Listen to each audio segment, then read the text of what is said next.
Hello, আসসালামু আলাইকুম। আজকে আমি আপনাদেরকে দেখাবো কিভাবে একটা স্যালারি স্টেটমেন্ট তৈরি করতে হয়।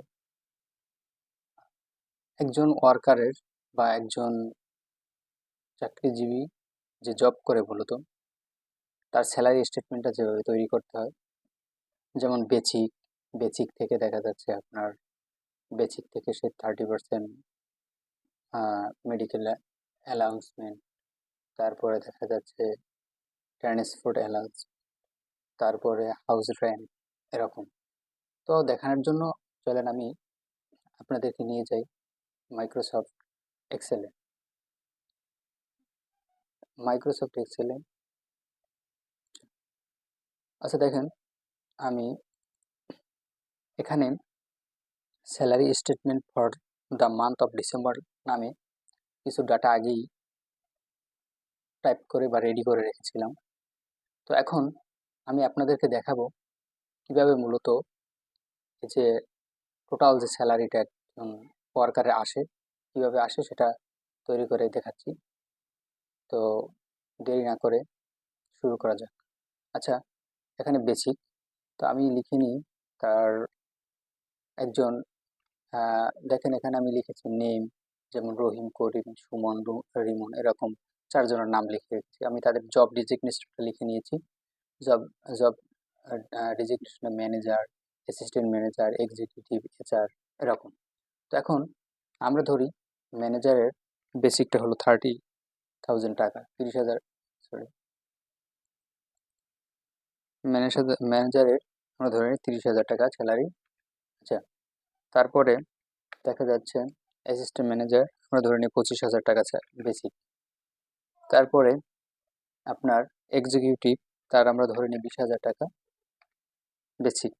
এবং একজন এইচআর, ওনার আমরা ধরে নিই, এইচআর যিনি, ওনার আছে ধরেন 18,000 টাকা বেসিক।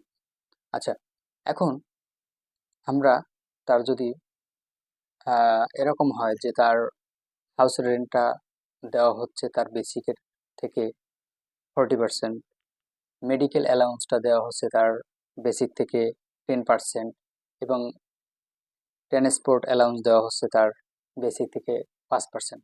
এখন আমরা কিভাবে করব? তো আমরা প্রথমত হাউস রেন্টটা বের করে নিই।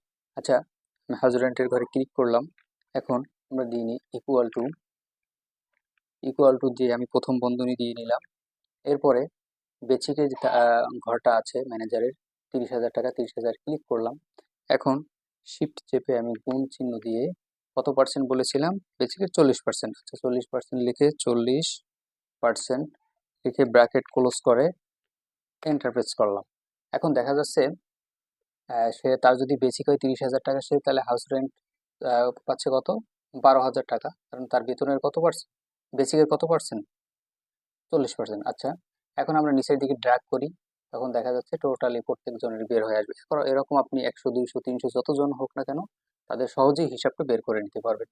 এরপরে আমি মেডিকেল অ্যালাউন্সটা দেখানোর চেষ্টা করি। সেম ভাবেই আমি ইকুয়াল টু দিয়ে নিলাম, প্রথম বন্ধনী দিলাম, প্রথম বন্ধনী, তারপরে তার বেসিকের ঘরে ক্লিক করলাম, গুণন, আহ, যদি 10% হয় 10%, ব্র্যাকেট ক্লোজ করলাম, এন্টার প্রেস করলাম। দেখেন সে মেডিকেল অ্যালাউন্স পেয়েছে কত, 3,000 টাকা। তো এখানে আমি ড্র্যাগ করে নিচের দিকে নিয়ে আসলাম। দেখেন আপনার মেডিকেল, প্রত্যেক জনের মেডিকেল অ্যালাউন্সটা বের হয়ে গেল। এরকম করে আমরা ট্রান্সপোর্ট অ্যালাউন্সটা বের করে নিতে পারি। ইকুয়াল টু প্রথম বন্ধনী, তারপরে আমি তার বেসিকের ঘরে ক্লিক করলাম, তারপরে গুণন, আহ, গুণন যদি 5% হয় 5%, 5%, শিফট ব্র্যাকেট ক্লোজ করলাম, এন্টার প্রেস করলাম। দেখেন নিচের দিকে আবার আমি ড্র্যাগ করলাম। আচ্ছা, ড্র্যাগ করার সাথে সাথে তার টোটাল ট্রান্সপোর্ট অ্যালাউন্সটা বের হয়ে যাবে। এখন আমরা সহজে অটোসাম করে নিতে পারি। দেখেন অটোসাম করার জন্য এখানে টোটাল ঘরটাকে আমরা সিলেক্ট করে আসলে অটোসামে ক্লিক করলে, অটোসামে যদি ক্লিক করি, দেখেন অটোসামে ক্লিক করলাম, টোটাল কার কত স্যালারি চলে আসছে। টোটাল স্যালারি ম্যানেজার যে উনি পাচ্ছে 46,500 টাকা, অ্যাসিস্ট্যান্ট ম্যানেজার পাচ্ছে 38,750 টাকা, এক্সিকিউটিভ পাচ্ছে 31,000 টাকা, এবং এসআর পাচ্ছে 27,900 টাকা। তো আজকে এ পর্যন্তই, সবাই ভালো থাকবেন।